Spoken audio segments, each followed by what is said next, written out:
हरियाणा में कांग्रेस ने ballot paper से निकाय चुनाव की मांग की थी। हालांकि चुनाव आयोग ने कांग्रेस की मांग को खारिज कर दिया है और ये साफ किया है कि हरियाणा में ईवीएम से ही निकाय चुनाव होंगे। थानेसर से कांग्रेस विधायक अशोक अरोड़ा ने कहा कि बैलेट पेपर से ही पारदर्शिता के साथ चुनाव हो सकते हैं। उन्होंने ईवीएम की विश्वसनीयता पर सवाल खड़े किए हैं। साथ ही कहा है कि कांग्रेस पार्टी पूरी ताकत के साथ चुनाव लड़ेगी। उन्होंने कहा कि दिल्ली चुनाव परिणाम का असर हरियाणा में नहीं पड़ेगा।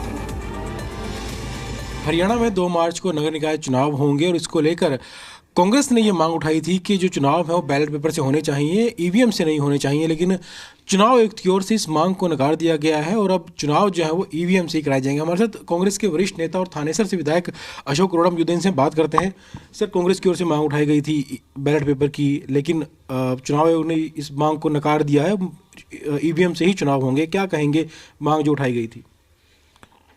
कल हमारे पार्टी के प्रदेश अध्यक्ष चौधरी उदय भान जी की अगुवाई में एक शिष्टमंडल स्टेट इलेक्शन कमीशन को मिला था और हमने उनसे कहा था कि पूरे देश के अंदर ईवीएम को लेके प्रश्न चिन्ह लग रहे हैं और माननीय पंजाब और हरियाणा हाई कोर्ट में भी 18 में जो हमारे कैंडिडेट थे कांग्रेस के, उन्होंने ईवीएम को लेके रिट पिटीशन डाली हुई है और सुप्रीम कोर्ट में भी कांग्रेस पार्टी की तरफ से रिट पिटीशन डाली हुई है।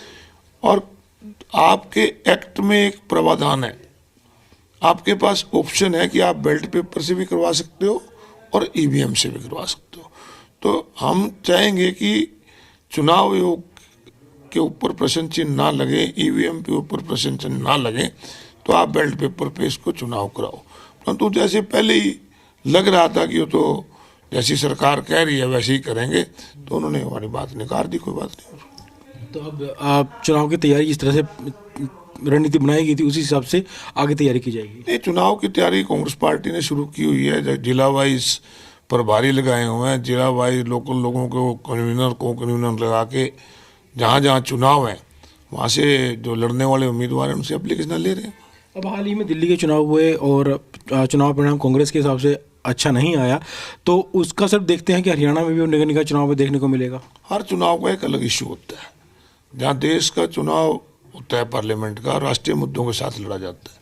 प्रदेश का चुनाव प्रदेश मुद्दों से लड़ा जाता है और जो स्थानीय निकाय के चुनाव हैं इनके साथ लोकल इशू होते हैं। आज शहरों की ऐसी हालत है कि भ्रष्टाचार में नगर निकाय सारे डूबे पड़े। प्रॉपर्टी आईडी लेने जाओ, फैमिली आईडी बनवानी हो, आपका प्रॉपर्टी आईडी, आपका एनडीसी लेने हो, तो सब जगह भ्रष्टाचार है, गंदगी के ढेर लगे हुए हैं।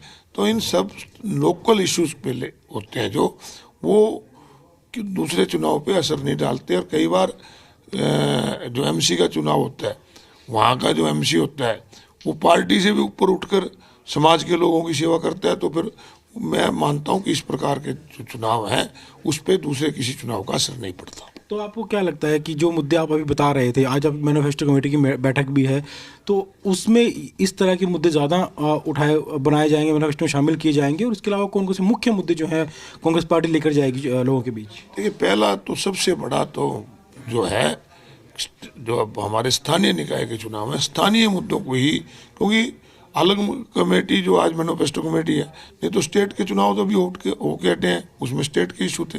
अब स्टेट के इशू के साथ साथ स्थानीय जो इशू हैं उनको भी जोड़ा जाए। इसके अलावा अगर हम राजनीति की बात करें तो जिस तरह से अनिल विज को नोटिस दिया गया है भाजपा प्रदेश अध्यक्ष की ओर से कि जो बयानबाजी की गई भाजपा नेताओं की ओर से, कैसे देखते हैं एक वरिष्ठ नेता को नोटिस जो थमाया गया है?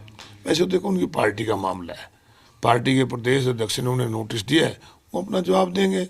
मैं इसके बारे में कोई खास बात नहीं कर सकता। लेकिन ये भी सवाल उठते हैं, जब अनुशासन की बात आती है तो कहीं ना कहीं कांग्रेस पर भी सवाल उठते हैं कि कांग्रेस के नेता भी कई बार इस तरह की बयानबाजी करते हैं, लेकिन हाईकमान की ओर से कोई ऐसा बड़ा एक्शन किसी नेता की तरफ देखने को नहीं मिला। तो आपको लगता है कि कांग्रेस में भी इस तरह की सख्ताई की ज़रूरत है ताकि अनुशासन बना रहे पार्टी में? चाहे कोई पार्टी हो या घर हो, बगैर अनुशासन के नहीं चलता। अनुशासन पार्टी में होना चाहिए। जी, शुक्रिया सर।